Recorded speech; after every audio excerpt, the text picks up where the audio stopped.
Hepimiz bir savaşın içinde olduğumuzun artık farkındayız. Bu bildiğimiz savaşların ötesinde, farklı bir boyutta.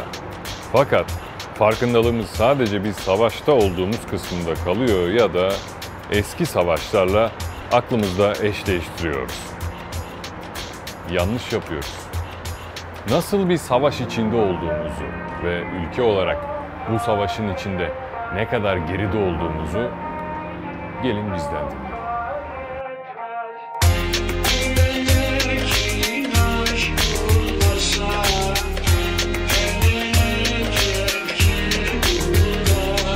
Şu an içinde bulunduğumuz dünyada en büyük güç satma gücü.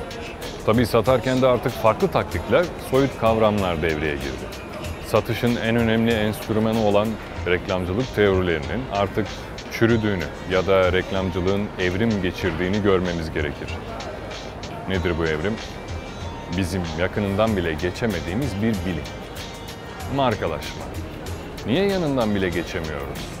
Bizim de çok büyük markalarımız yok muydu? Üzgünüm ama sanırım yok. Daha doğrusu bu kavram bizim anladığımız kadar dar değil. Dünyadaki tüm şirketlerin bir marka değeri var. Marka değeri, şirketin somut varlıkları çıkarıldığında geriye kalan soyut değerinin adıdır. Markalar artık kendilerine müşteri değil, adanmış gruplar oluşturuyor ve bu adanmışlara bir yaşam tarzı sunuyor. Yakınından geçemediğimiz savaş dedik. Niye? Çünkü marka değerine göre dünyanın en değerli 1000 markası arasında tek bir Türk şirketi yok. Evet, yanlış duymadınız. Türk Hava Yolları da buna dahil. Hiçbir şirketimiz bu uzun listede yok.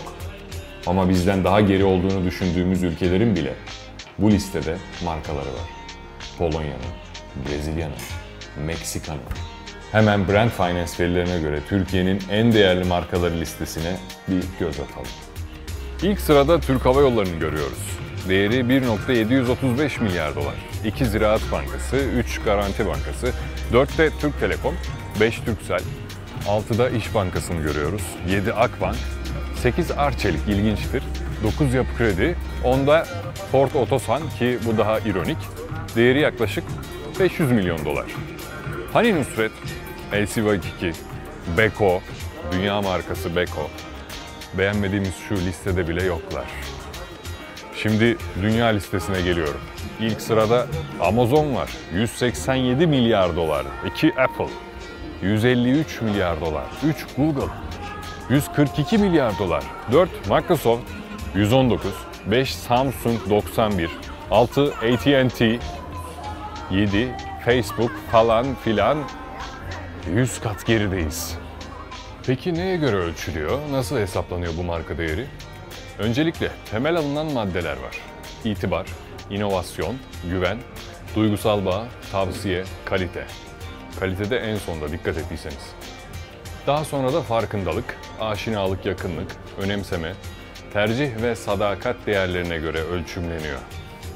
Dünya listesine baktığımızda mevzu size ütopik gelebilir. Amerikan hegemonyası sizi çaresizliğe sürüklemesin. Hani bazılarınız yorumlara yazıyordu. İyi de çözümü ne birader, boş konuşuyorsun diye, ki hala katılmıyorum buna.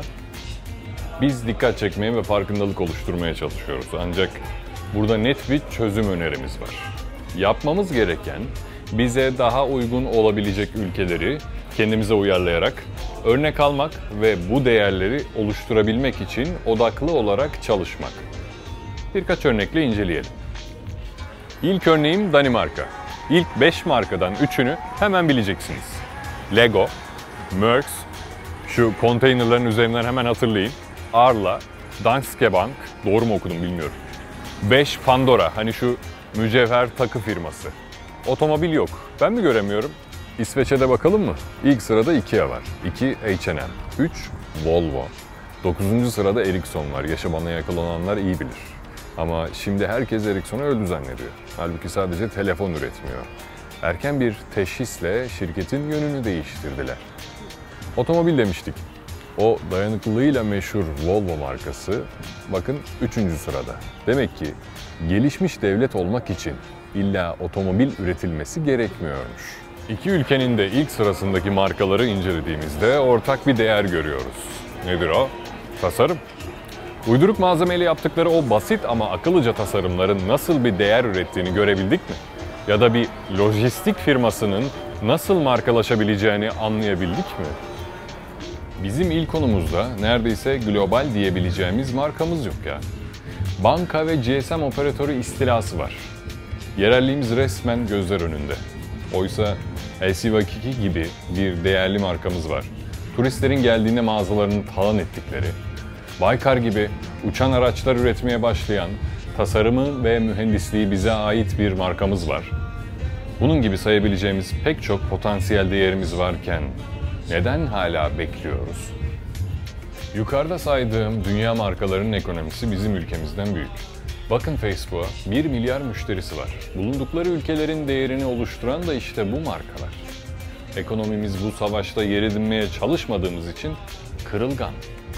İşsizlik bu soyut savaşta olmadığımız için yüksek. Peki tüm bunlar reklamla mı oluyor sanıyoruz? Markalaşma reklamla olmaz. Reklam, markalaşma yolundaki enstrümanlardan biridir. Olmasa da olur. Bunun en güzel örneği Starbucks. Dünyanın en değerli markalar arasında ve reklam yaptığı görülmedi ama işte bahsettiğimiz adanmışlar topluluğunun tam karşılığını burada görebiliyoruz. Starbucks bize bir yaşam tarzı sunuyor. Sunmakla da kalmıyor. Farkında olmadan o tarzı bize zorunlu hale getiriyor. Açıklıkla söyleyebilirim ki ben de bu topluluğun içindeyim. Biz hala reklamda arıyoruz markalaşmayı. Bir futbol takımı bile senin en değerli şirketinden daha değerli. Sen de onun gibi değer üretmek yerine onun değerinin gölgesi altına sığınıyorsun. Neşet Ertaş'ın sevdiğim bir sözü var. Gölgede duranın gölgesi olmaz diyor. Daha önceki bölümlerde yerli ve milli kavramını eleştirdim bu sebeplerden dolayı. Çünkü yerli olan değil, global olandır değerli olan. Yanlış odaklanma yaşıyoruz. Yukarıda saydığım markaların hangi ülkeye ait olduğunu dahi bilmiyordunuz az önceye kadar. Çünkü insanların çoğunluğuna bir malı yerli diye pazarlayamazsınız. Bunun toplulukların ekseriyeti için bir önemi yoktur. İnsanlar ihtiyacı olanı satın alır. O ihtiyaç da bizim gibi marka profesyonelleri tarafından oluşturulur, kitlelere yön verilir. Bunu olumsuz olarak algılamayın. Biz bu savaşta yokuz ama onlar için harika bir pazarız. Sonuç olarak dememiz o ki biz sadece pazar olmanın dışına çıkalım ve dünyadaki pek çok insanın sadakatle bağlı olduğu değerler ortaya koyalım. İşte milli olmak budur. Bu videomuzdan sonra bu konuyla ilgili bir rapor ve yol haritası hazırlayıp ilgili mercilere ulaştırmak gayesindeyiz. Kendimize örnek bir ülke marka modeli belirleyerek bu modeli ülkemize de uyarlayabilmek için. O zaman hepiniz bu aleme hoş geldiniz.